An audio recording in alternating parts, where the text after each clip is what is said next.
So what do these two ingredients have in common with Thanksgiving? Well, this is the basis of what I feel is probably the world's worst condiment in a can and probably the best condiment ever created outside of a can. That is cranberry sauce.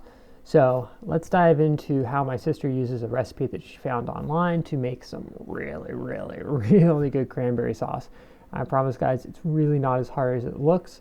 It's worth giving a shot, and I swear this stuff knocks the pants off of store-bought cranberry sauce any day of the week. I challenge you. Believe me, once you try this stuff, store-bought, it just tastes like sugary nastiness.